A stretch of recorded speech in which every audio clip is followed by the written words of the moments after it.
Welcome, boxing fans, to Unbiased Boxing Talk, where we cover all the latest news in the fight game.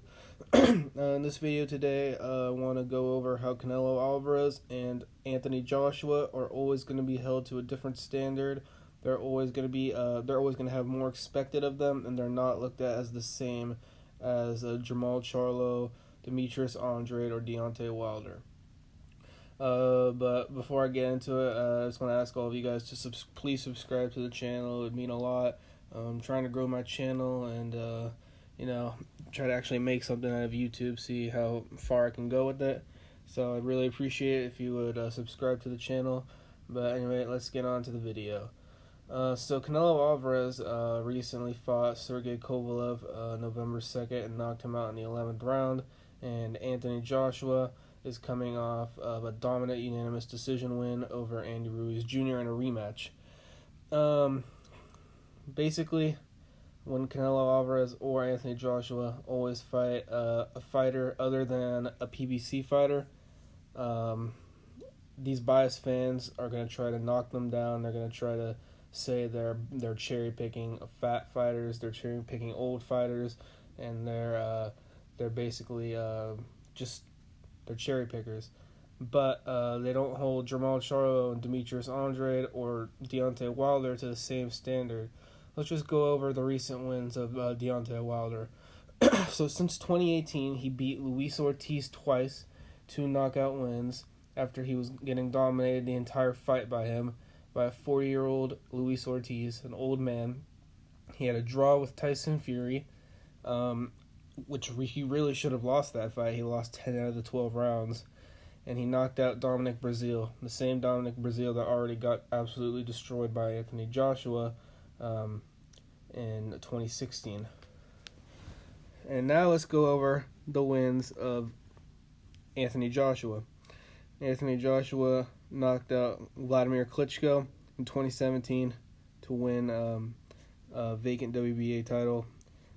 He knocked out Carlos Takam. He beat Joseph Parker. He beat Alexander Povetkin. He lost to Andy Ruiz Jr. in the first fight, but then he came back and dominated Andy Ruiz Jr. and won every round. So really, comparing the two resumes, it's obvious Anthony Joshua is fighting the better competition. It's obvious that Wilder does not want to unify belts. Wilder has been champion since 2015, and he has not fought a single unification fight. He refused to fight Vladimir Klitschko when he got the belt, and it's pretty obvious now. We see why he avoided Klitschko is because he got knocked out during sparring, and he knew he couldn't beat a guy like Vladimir Klitschko. Now, let's go over Canelo Alvarez. Or, actually, we'll go over Jermall Charlo and Demetrius Andrade first. Alright, since 2016, Jermall Charlo beat Austin Trout in a 12-round unanimous decision. And this is a wash Trout, not the same Trout that Canelo Alvarez beat. This is not the same Austin Trout that was coming off the Miguel Cotto win. This is not the same Austin Trout who was a world champion. This is a washed Austin Trout that got destroyed by Canelo Alvarez and Erislandy Lara. So he beat Austin Trout in 2016. He knocked out Julian J-Rock Williams. He beat a Jorge Sebastian Hyland. He beat a Hugo Centeno Jr. He beat a Matt Korobov, a Brandon Adams, and a Dennis Hogan. So let's just look at all these wins. Julian J-Rock Williams was a 154-pounder. He was a guy with no experience, and we see that he really doesn't have a chin, as he recently got knocked out this past weekend. Jorge Sebastian Hyland, we have no idea who that guy is. I think that was his middleweight debut. Then he beat a Hugo Centeno Jr. to win the WBC interim belt. Again, this is a guy that nobody knows about. He beat a Matt Korobov in a robbery in a fight that Matt Korobov arguably won. And then he beat a 154-pounder, and Brandon Adams couldn't even knock him out. And then he fought a Dennis Hogan, who he brought up again for 154 pounds and couldn't even knock out. Now let's go to Demetrius Andrade. Since 2017, he had a life and death fight with Jack Kukle. And all the way back in 2013, he almost got knocked down by Ivanas Martirosyan, a guy not known for his knockout power. He's beaten a Walter Katundawa to win the WBO middleweight title, a guy who we have no idea who he is. he was a replacement for Billy Joe Saunders because he tested positive. So I guess that is not Demetrius Andrade's fault. But then he struggles against Artur Akavov, and then he beats a Maciej Sulecki. Maciej Sulecki, who already lost to Danny Jacobs, and now he's fighting Luke Keeler at the end of the month.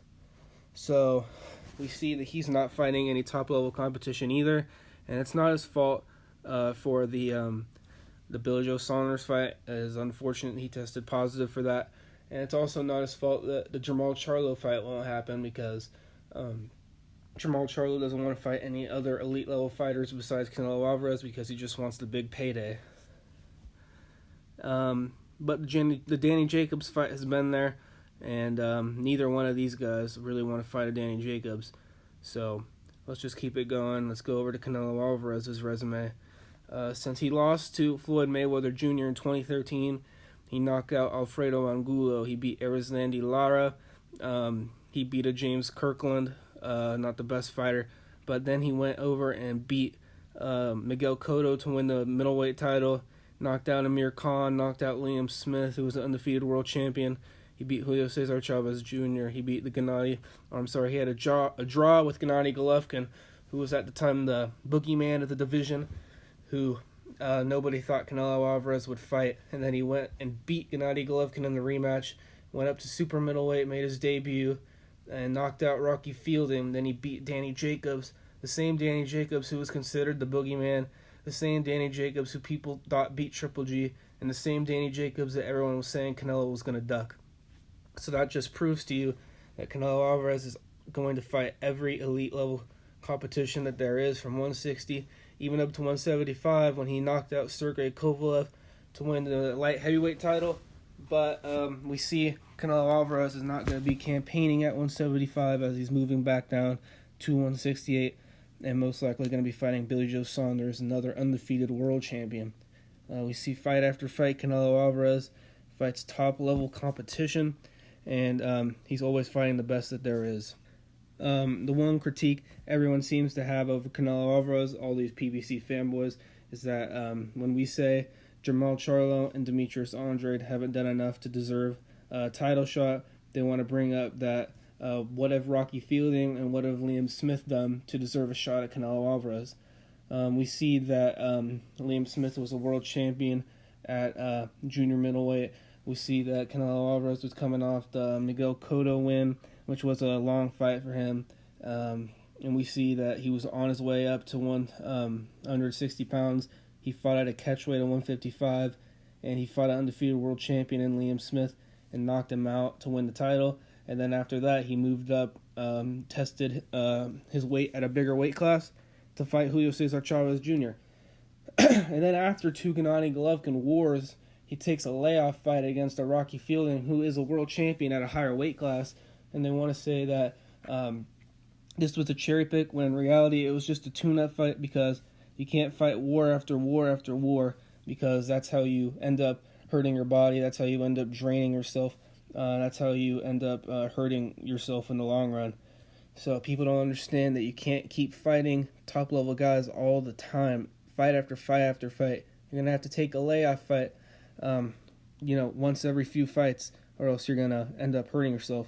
And the reality of this situation is guys like Jermall Charlo and Demetrius Andrade have been fighting guys below the level of Rocky Fielding, honestly, their entire career. They don't have a fighter on their resume even equivalent to a guy like Miguel Cotto. Even though Miguel Cotto was at the tail end of his career at the time, everyone wanted to see him fight Canelo Alvarez. He was even the favorite to win that fight, and people want to discredit Canelo for that win.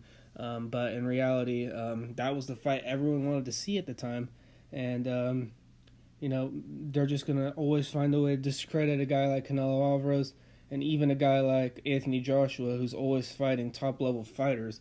He even beat. He's even the only guy to beat Dillian White, and we see Deontay Wilder doesn't want anything to do with Dillian White.